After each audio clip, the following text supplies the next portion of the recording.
Yanında hastanesi, hastaları var, ambulansları var, böbrek hastası var. Var oğlu var. İnsan işte. Her şeyle aynı. Bakın. Via Piero Sticotti, Arkeologo. 1870-1953. Yani ne demek? Bu binada mı yaşamış o tarihlerde? O binanın o kadar eski olduğunu düşünmüyorum. Ben düşünmüyorum ama. Belki de öyledir. Çünkü hiç böyle beton değilmiş gibi duruyor bu binalar.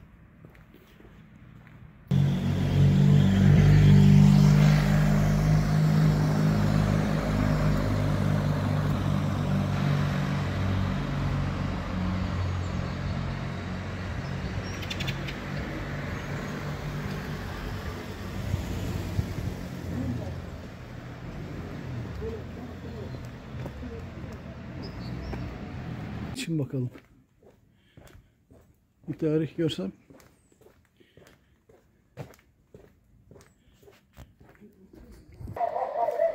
Evet, gezdiğim yer Dağlıoğlu. Karşı tarafta Denizli Mahallesi. Şu yol o iki mahalleye ayırıyor. Bakın yeni eski ayrımını buradan bile yapabilirsiniz. Burası hafif daha yeni. Bakın caddeye.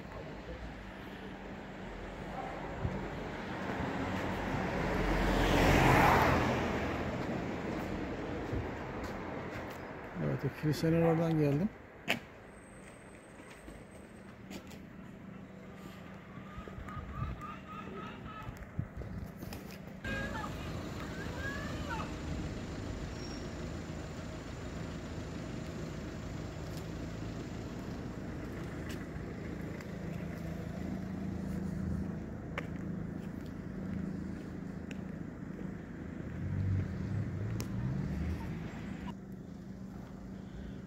Şöyle az bir deniz manzarası çekeyim size ama bakın şehir görünen yerde.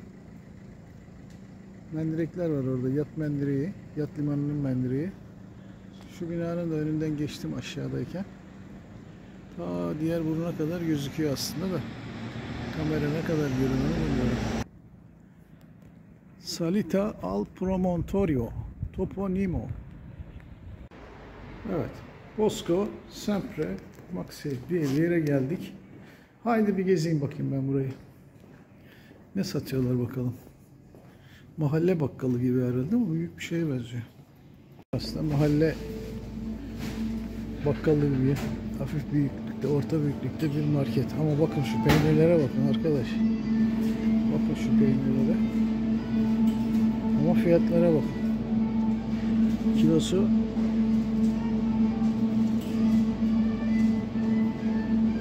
260 lira, 280 lira. Bakın bunun kilosu 360 lira. Vallahi denemek için bile olsa almak istiyorum ama çok para ya. Bir bakayım bakalım, yine de bir dolaşayım bakalım. Bizim pek alışık olmadığımız tarz. Mesela bu kaç gram? Kilosu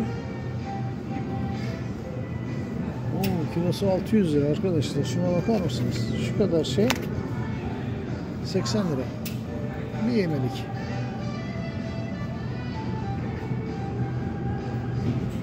Çok var. Hiç görmediğiniz şeyler. Gördüğünüz gibi böyle bir market burası. Bak.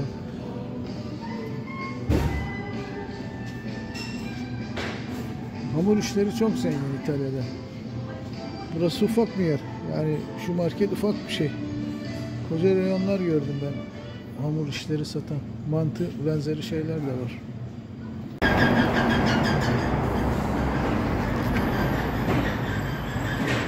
Burası bizim gemiyi bağladığımız yerin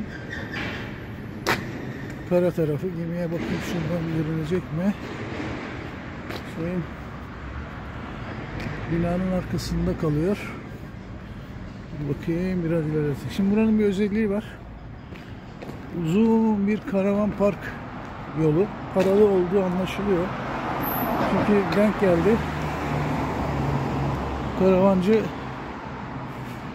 elinde kumanda aletiyle bir kapı açıyor.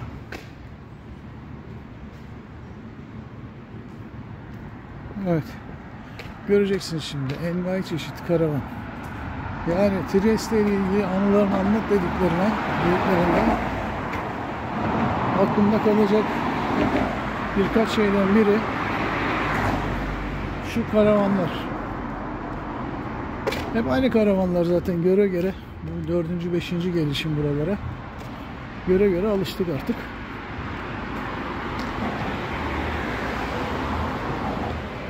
Evet.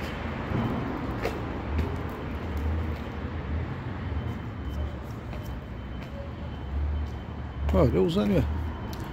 Yani burada da güven içindeler. Herhangi bir zarar görmüyorlar. Bu kamera sistemi mi var? İnsanlar birbirlerine saygılı mı? Hırsızlar bile eğer bir şey bulamayacağını düşünerek mi gelmiyorlar buralara? Bilmiyorum. Böyle bir park yeri. Bakın şurada bariyeri var.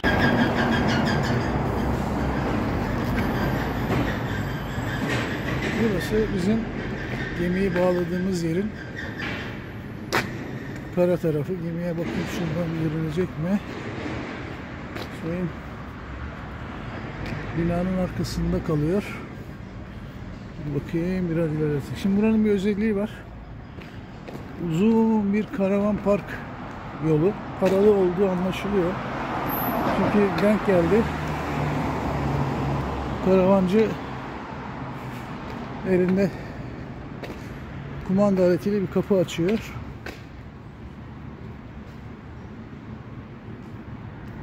Evet.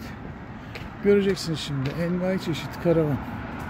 Yani Trieste ile ilgili anılarını anlat dediklerine aklımda kalacak birkaç şeyden biri şu karavanlar. Hep aynı karavanlar zaten göre göre. Bu 4. 5. gelişim buralara. Göre göre alıştık artık.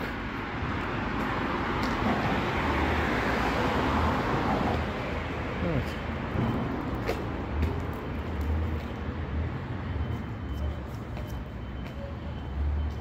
Böyle uzanıyor.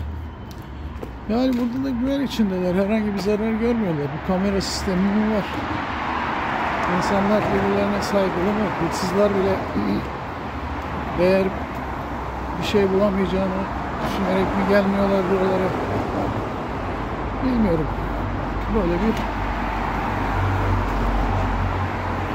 park yeri. Bakın şurada bariyeri var. Karavancı geldiğinde bu bariyeri açıp giriyor buraya ama bir güvence yok, güvenlik yok. Aydınlatma var gece. Ne park bekçisi var ne bir şey. Bir tanesi karavanını almış belli. Arabasını bırakmış. Gezmeye gitmiş. Var. Karavancı geldiğinde bu bariyeri açıp giriyor buraya ama bir güvence yok, güvenlik yok. Aydınlatma var gece. Ne park bekçisi var ne bir şey. Bir tanesi karavanını almış belli. Arabasını bırakmış. Gezmeye gitmiş. Hadi treni de çekelim size. Koca bir Katar. O bahsettiğim ilerideki istasyonu unutmazsam yine çekerim. Bunlar oraya geldiğinde yayılıyorlar. Bu enteresan bir şey. Buralar hep köpek boku. Çok insan görüyorum burada hayvan gezdiren ama boklarını almıyorlar. Şu an bacanın ucu gözüküyor ama şuradan bakayım. Evet. Çok gözükmüyor. Gemiyi çekecektim ama böyle işte. Aslında buralarda da bir sürü karavan vardı ama bunların bu yılbaşı nedeniyle tatilleri çok uzunmuş. Sanıyorum bunlar da aldılar tek şeyle. Ya ben bu hipopotamı çok sevdim. Bunlar herhalde şurası bir okul herhalde. Bu genç çocuklarda olduğuna göre burada. Bunlar öğrencisi bu okulun. Belli ellerindeki malzemelere falan bakarsan. Böyle çekeyim bakayım bunu. Bir dünyanın üstüne bu hipopotamı koymuşlar. Mutlaka bir özel anlamı vardır bunun ya. Evet, burada bir ilginç bir bina var. Bakayım şöyle gideyim. Sanki ben bu okula gidiyormuşum, buraya gidiyormuşum gibi gideyim bakayım ne çıkacak. Bunlar artık Trieste bu sene veya bu mevsim, bu sefer son çekimler. Birazdan gemiye dönüyorum. Yoruldum artık be arkadaşlar. Bu kadar yeter. Böyle bir bina işte. Bir şeyler yazıyor. Federazione Italiano Nuoto. Comune Trieste. Hepsini okuyayım size. Federazione Italiano Nuoto. Nuoto neyse onun federasyonuymuş burası. Bu da güzel, görkemli bir bina. İtalya Marittima. Ha, burası Denizcilik Bakanlığı falan herhalde. Vay, hadi bakayım. Hep de böyle yaparız bizler. Denizciler. Denize nazır çift böyle binalar. Marittimo. Hadi bakalım. Hadi bakayım, bunu da çekelim. Entrata. Federazione Italiana Nuoto Centro Federale Trieste. Bunu tercüme edeceğiz sonra. Ne demekse öğreneceğiz bunu. Alt yoldan geçerken bu topları görmüştüm. Bir anlam verememiştim ama adam Marittima'yı, yani İtalya Marittima'yı toplarla süslediğine göre muhtemelen askeri bir bina diyeceğim ama inceleyeceğiz, bakacağız, ne olduğunu öğreneceğiz. Mahallenin marketi La Bazar, Pam, ismi Pam. Şöyle hatta karşıya geçeyim. Şöyle. Buralar bizim mahalle arkadaşlar. Gemilerin yanaştığı yerler işte.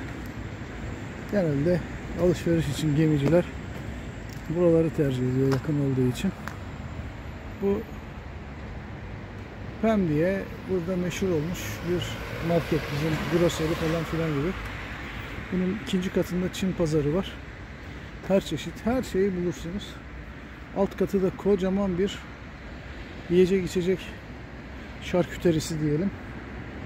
Şimdi giriyorum. Burada zaten noktayı koyuyorum. Buradan çıkınca 8 nolu otobüsüme bineceğim. Yuvama gideceğim. Zaten akşam 8-9 gibi herhalde kalkacağız. Aslında buralarda da bir sürü karavan vardı ama bunların bu yılbaşı nedeniyle tatilleri çok uzunmuş. Sanıyorum bunlar da aldılar tek şeylerini, karavanlarını, tatile gittiler. Zaten burası da şey. Bakın şurada ticket yazıyor. Burası da paralı ama buralar bomboş. Tatilde amcam var.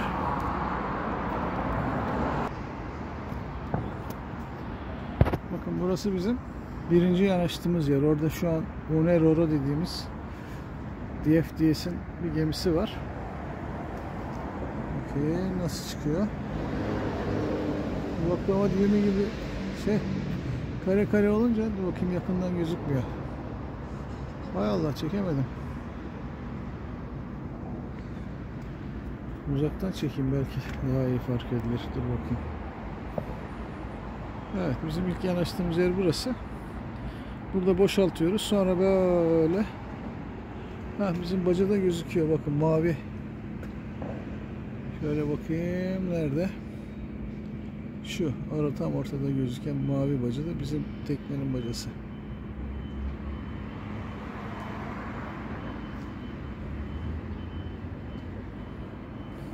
Neyse.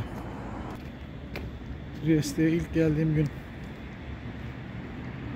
dışarı çıktığımda şu binanın fotoğrafını çekmiştim sanıyorum. Videosunu değil de fotoğrafını çekmiştim. Burası da bir denizcilikle alakalı bir binaydı. Bir bakayım neydi, yazıyor. Şu an memur efendiler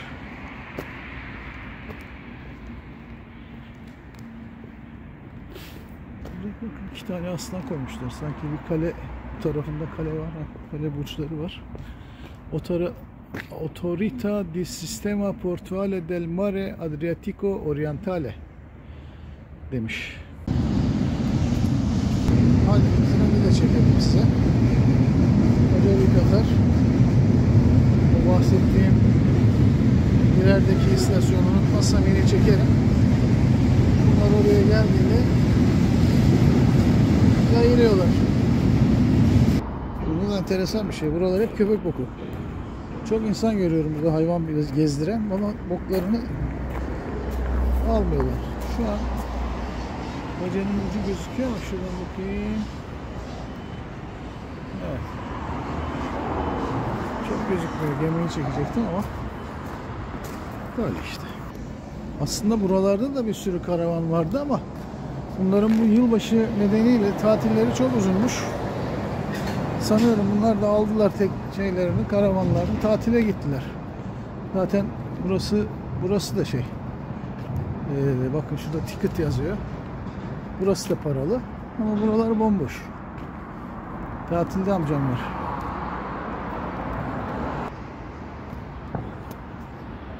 Bakın burası bizim birinci yanaştığımız yer. Orada şu an Uneroro dediğimiz DFDS'in bir gemisi var. Nasıl çıkıyor?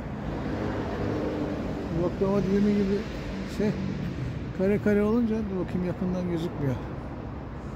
Hay Allah çekemedim. Uzaktan çekeyim belki daha iyi fark edilir. Dur bakayım. Evet bizim ilk yanaştığımız yer burası. Burada boşaltıyoruz. Sonra böyle bizim bacada gözüküyor. Bakın mavi. Şöyle bakayım nerede? Şu tam ortada gözüken mavi baca da bizim teknenin bacası.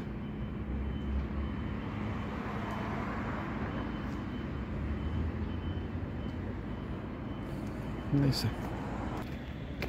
Trieste'ye ilk geldiğim gün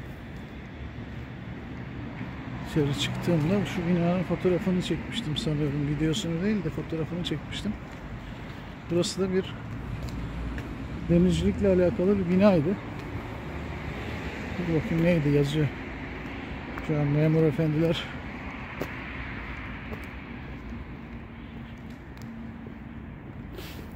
bakın 2 tane aslan koymuşlar. Sanki bir kale tarafında kale var. Kale burçları var. Autorita di Sistema Portuale del Mare Adriatico Orientale demiş.